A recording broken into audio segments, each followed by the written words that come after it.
Hey guys, and welcome to this episode of Pizza Plus Coffee Equals Code. On this episode, we talk to some of the lovely folks at One More Level. They are talking about their brand new game, Ghostrunner. First off, if somehow people don't know what Ghostrunner is at this point, could you give us a quick rundown of what it is? Sure. So Ghostrunner is a first-person action game set in the dark cyberpunk world, where you take control over that cyborg called Ghostrunner. And your goal is to climb up the Dharma Tower and deal with the current ruler. So yeah, basically this is it. Of course, I think Jan can enhance this background story for you a little more. Oh yeah, definitely. You want me to go? Yep. All right. So as Radek mentioned, the Ghost Runner wakes up at the very bottom of the tower with little knowledge about his surroundings, and then he soon finds out that he needs to climb up to confront the current ruler of the tower. And it's specifically made in a way that the player doesn't know anything about the world, and neither does Ghost Runner for the most part. And as you climb and as you progress through the game, you learn more and more about the setting, about the world, and about the characters. And depending on how much you want to invest in finding out about the world and into learning about it, well, you get as much as you want, because basically the plot, the story never stops you, never forces you to slow down and listen to someone or to read something. You just learn the basics as you progress through the levels, and if you're inclined to find out more, you're free to explore and to find additional story items that reveal a bit more of a background. But basically, we give it our best for the story to complement the action rather than to hinder it. Yeah, that was going to be one of my questions here, because as you like, the gameplay is so fast paced and it is so actiony. How do you balance getting those narrative aspects in? As you say, if you're not stopping to be told in a cutscene, are you sort of discovering little nuggets of information here and there? So I'll start on that really quickly, and then I'm sure Radek and Marcin will have much to add to that. But basically, as I said, the gist of it, the very basics are delivered to you between the fights. So just as you progress through the levels, you get the basic picture of what's going on, what do you need to do. And many of this is also done through level design, which is very clever. I think I'm allowed to say that. And yeah, basically, the fights are divided by platforming sections, and during those platforming sections, you're able to focus on what's going on. The background is delivered through the characters that speak to you, that speak to the Ghost Runner, our titular character. And from this, you can get the gist of it. And there's also this special part of Ghost Runner's world, which is called Cyber Void. And this is a simulated reality in which the Ghost Runners sometimes finds himself in. Like, he's basically traversing this visual representation of the network that binds all of the tower together. And in these sections, there's more time. There are not so many bullets flying through the air, so you can more easily focus on what's going on with the story. And in those sections, we put much of the game's exposition, so there you are able to interact with the world in a bit different way and find out more about the story without necessarily getting killed in the process. And I'm sure, as I said, that Radek and Marcin will have something to add into the matter. Yeah, so basically everything what Jan said is true. We don't want to stop player. That's why we are preparing that platform sections between fighting sections where you can, because during the fight you are mostly focused on the fight and not to die, because the game is one hit, one kill. So it's quite hardcore title, and you have to be 100% focused on the action. And during the platforming kind of puzzles, it's a way easier for you to listen to the background, to listen to the narrator, let's say, and I think it's a good way to go. But of course, if you want to focus 100% on story, you can always stop and wait for the phrases to finish. Martin, you want to add something to that? Well, it's you put it very well, Jan and Radek, and also I like to add to that you can explore the levels for collectibles between fights, so you can learn more about the world and the story. And we've pretty much divided the game into a couple of sections, like guys just described, to make the pacing of the whole thing fluid and fun. Yeah. You mentioned the one-hit one-kill mechanic there. It's quite a brutal mechanic. It leaves no room for mistake. So is this sort of targeted towards the more hardcore guys who are going to try it over and over and over with the player base? Yeah, so because of this mechanic, which was used, for example, in Hotline Miami or in Super Hot, for example, where each shot is fatal to you, it's of course the game is aimed for the hardcore gamers. But to be honest, it's a little bit like, for example, in Dark Souls, where you have to learn your surroundings, your arenas, which arena is next and which enemy you should kill next. I think it's part of the core gameplay that you have to die a lot here, but it's not that. It doesn't feel like a real punish, because we have a very quick, like the instant restart. So we have also a lot of checkpoints during the gameplay. So you don't have to be worried about dying in our game, because it's just a part of the core gameplay. So it shouldn't feel like you are failing because you are dying. I rather tell you that you are learning through dying in Ghostrunner. Also, if I may, sorry for interrupting. Well, the levels are constructed the way and your surroundings, so it's very clear what kills you, and you are very aware what was the mistake you made. So each time, like Radek said, you're learning what could you do, and there are the levels are pretty linear, but there are some alternate ways here and there for you to experiment. It's pretty fun to watch people play the game and see what they come up with what kind of strategies they use. Yeah, so I wouldn't say that it's like only for hardcore gamers. It's the challenge is pretty clear, so you can learn, and adapt. You don't have to be like, a pro gamer or anything like that. We tested the game on many different kind of players, and feedback we got was pretty amazing, I must say. So, yeah. Yeah, I'd like to attest to that. As not a hardcore gamer myself, I can attest to that. The game is not frustrating. Like, you learn, it's more addictive than frustrating, and every death gives you something to work with. Whenever you die, you learn and you move on and you overcome the challenges. Yeah, you can try different strategies. You can try using different abilities, because we have special abilities in our game. So, yeah. Personally, I think, for me at least, it's very satisfying when you execute your plan in the perfect way, when you kill multiple enemies in one strike. It's very satisfying.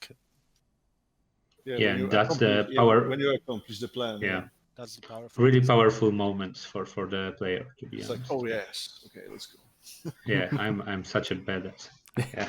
Yeah, hyped up. Yeah, I figured it out. Yes, it's something like that.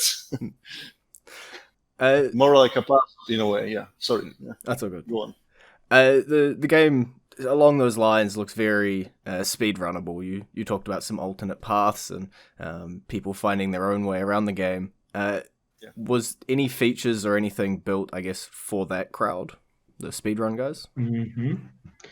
Yeah, because we saw the true potential for this game in terms of speedrunning when we released the demo, and we have such a strong community among speedrunners and they gives us some ideas what to extend in our game. For example, we're going to add leaderboards for each levels. We're going to add timer, which can be visible all the time during the gameplay. It was the thing that we have already developed for the demo itself. So it was pretty cool. We've also made the momentum for the player way more fluid, because there were several ideas when we can lose the pace for the character. So we were improving this. Of course, there are some exploits, let's say, which we haven't deleted this because we decided thought to let that it stay in, we let it stay because there is something which is called ledge boost, and you can move your character pretty quickly when you jump and slide during jumping from the ledge. And it's pretty amazing what speedrunners did just in our demo. So we don't want to destroy some their ideas and their just that small exploits that are in our game. It's so cool to see them trying different ways, even in that demo, which was like 10 minutes of gameplay, and for them it was like 4 minutes, I believe, or something like that. So yeah, that was pretty cool to see. And of course, during the whole game, there is a lot of space for proving yourself as a speedrunner, because it's a perfect game for this. Yeah, also I would like to add that while designing the levels, we kept in mind what shortcuts could be added. It's not just a happy accident. It was designed to have your own play style in a small way, in a big way. It depends on the scene.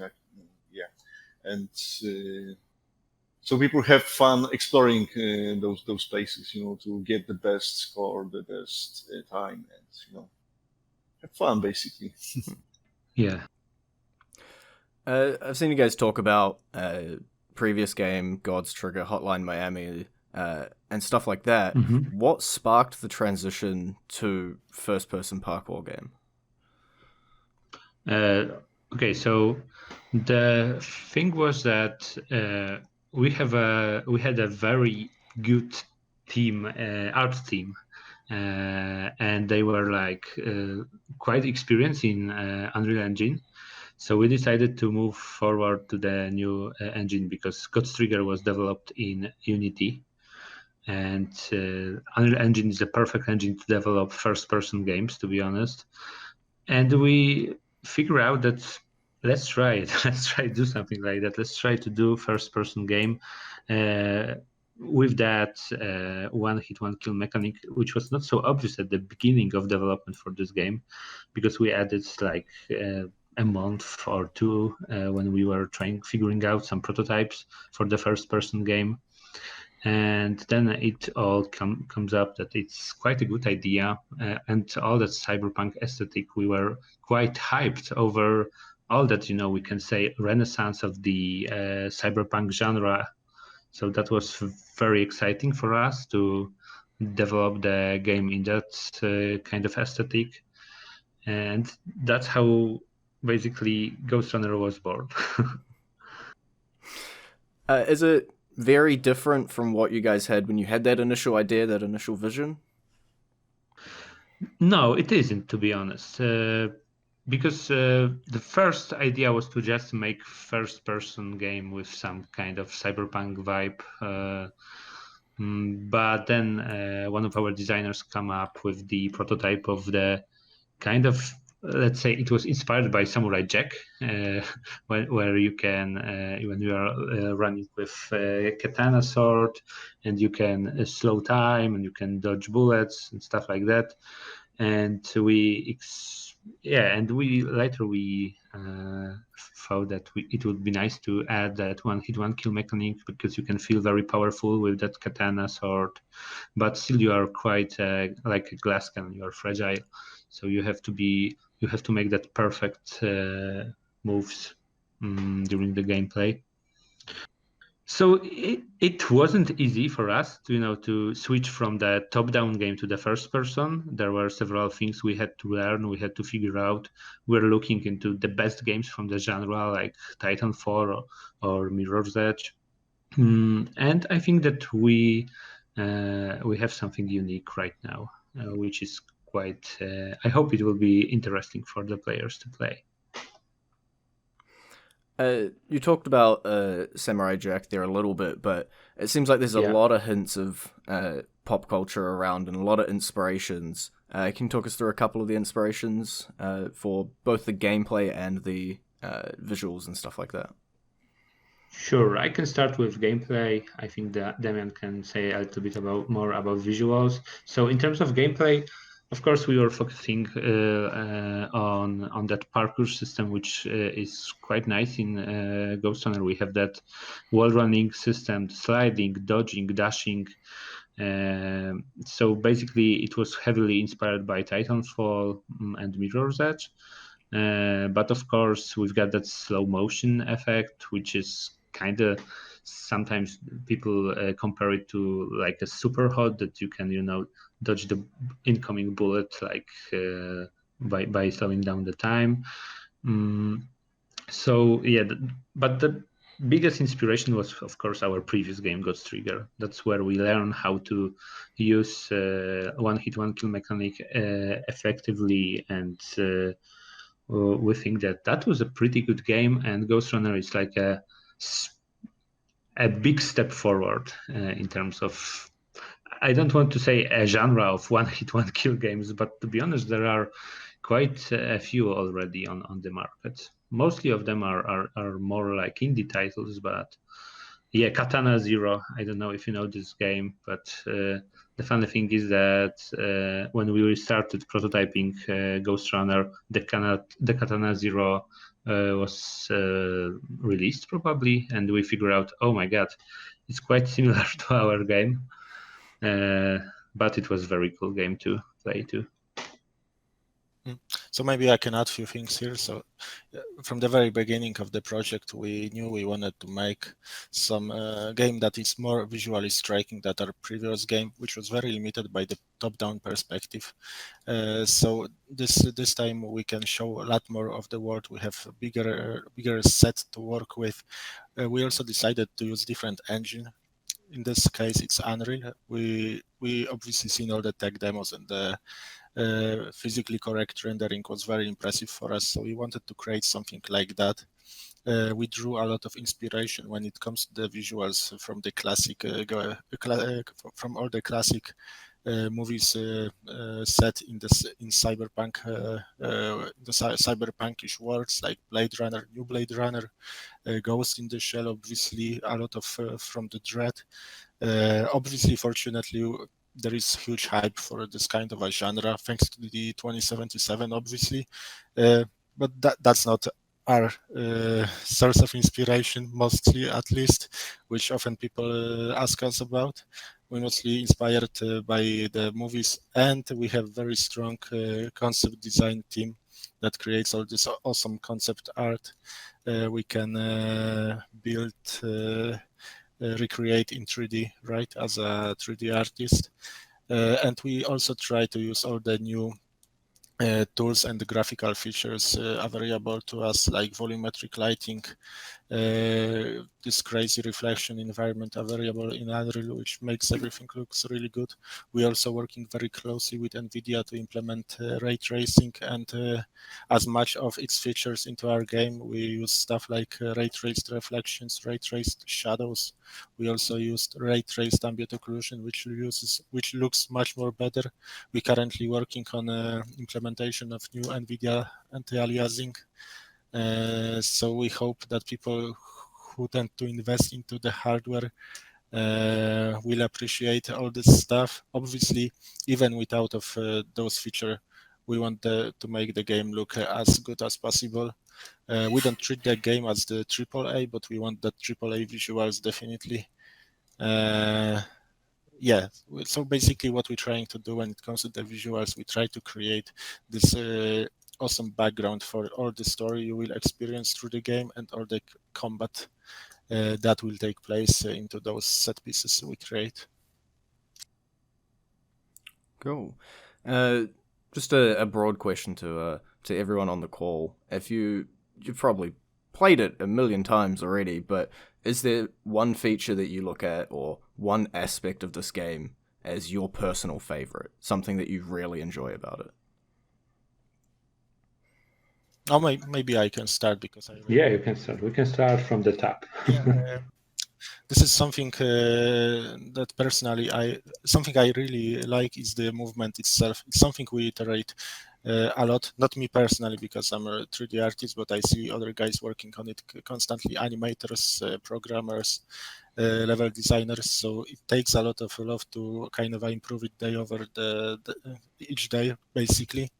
So even from like a few builds ago, a lot of stuff is improved constantly, like the animations, the way it feels to slice the enemies, the way it feels to run, do the wall runs, right? So I guess that's my favorite part. The game is very fast and nothing slows you down, and you really feel like this ninja futuristic character. Okay, so you mentioned a few more than just movement, to be honest. but for me, it will be just to not repeat after Damian. I would like to say that slicing through the enemies is very satisfying. We put a lot of effort into this to have it's a nice feeling. Like it's quite brutal, as you can see, but the sound is also pretty good. It's juicy sound when you are slicing through the enemies. You can feel very powerful, and it just feels nice to slice through all the enemies because you can cut them in the half, and it's like you never get tired of it. It's like it's so fun every single time. You can feel like you are doing something really cool.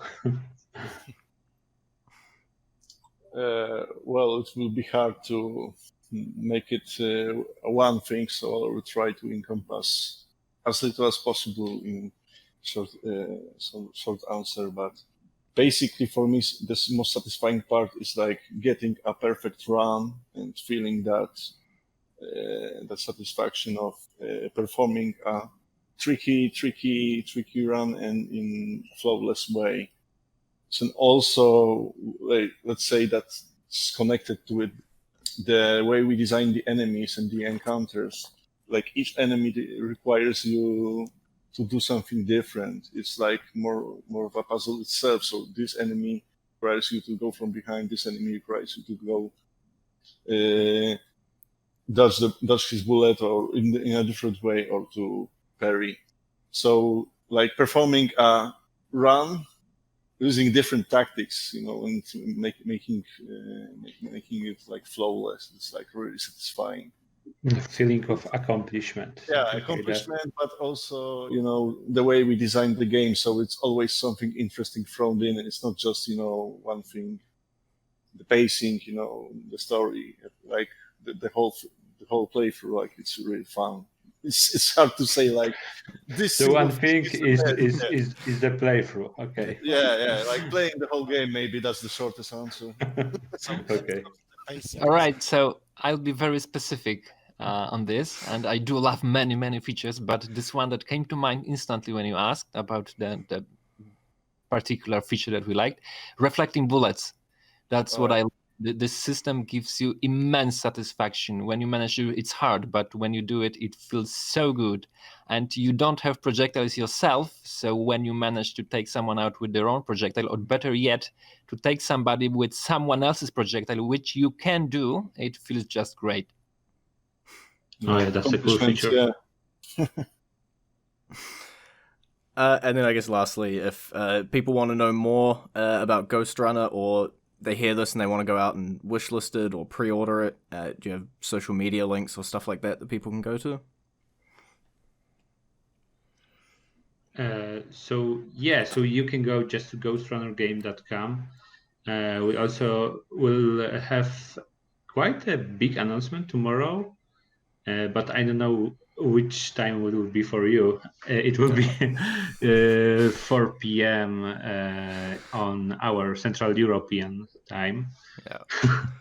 But yeah, so basically we are everywhere. We have a Discord channel right now, which is growing. Like we have like 10K people almost over there.